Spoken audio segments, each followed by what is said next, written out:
السلام علیکم ورحمۃ اللہ وبرکاتہ۔ امام حسین کے ساتھ امام حسین کے 4 بھائی تھے کربلا میں۔ کتنے؟ حضرت علی کے 4 بیٹے تھے۔ عباس بن علی، جن کو حضرت عباس کہا جاتا ہے نا، علمدار، یہ حضرت علی کی دوسری زوجہ میں سے ہے۔ عباس بن علی بھی تھے اور ابو بکر بن علی بھی تھے، عمر بن علی بھی تھے، عثمان بن، یہ حضرت علی کے بچوں کے نام ہے۔ یہ آپ کے شہزادے امام حسین کے ساتھ شہید ہوئے۔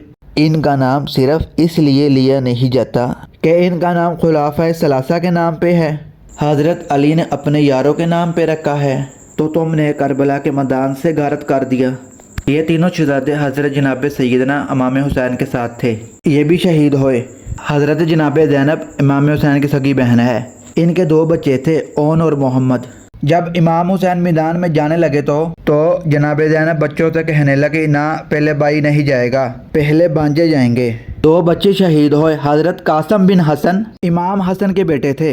وہ جب میدان میں جانے لگے تو امام حسین نے کہا، نہیں، تو نہیں جائے گا، تو میرے بھائی کی نشانی ہے، میں جاؤں گا۔ تو حضرت قاسم بن حسن نے ایک تعویذ کھول کے دیا، کہا، ابا جی، میرے والد نے کہا تھا جب بڑی مشکل آ جائے تو تعویذ کھول کر دیکھنا، تو آج بڑی مشکل آئی ہے تو میں نے تعویذ کھولا ہے، تو یہ دیکھے کیا لکھا ہے۔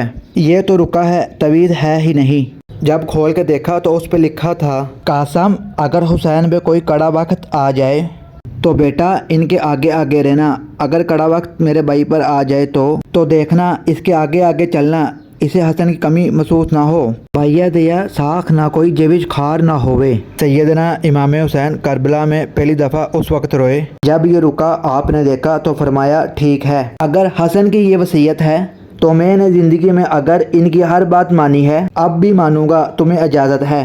جناب قاسم بن حسن 16 سال کا جوان جب میدان میں نکلے تو ہائے ہائے پتہ نہیں کہاں سے آ گئی ہے۔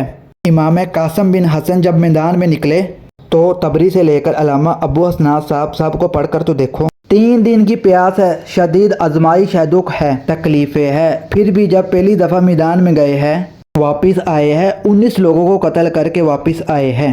19 لوگوں کو ایک بار میں قتل، ایسی تماشا بنا دیا ہے۔ مظلوم تھے وہ تو رو رہے تھے، ہر مقررہ یہی کہہ رہا ہے، وہ تو بس یہی کہہ رہے تھے، بس پانی مل جائے، پانی آ جائے، ترس گئے، خدا کا خوف کرو۔ یہ دلیر لوگ تھے، ان کی باتیں آج بھی پڑھ کر دلیری پیدا ہوتی ہے۔ اگر آپ چاہتے ہیں کہ آپ کو مفید اور سچی تعلیمات روزانہ ملے جس سے آپ کی آخرت بھی سنور جائے تو ہمارے پیج کو لائک اور سبسکرائب لازم کریں۔ شکریہ۔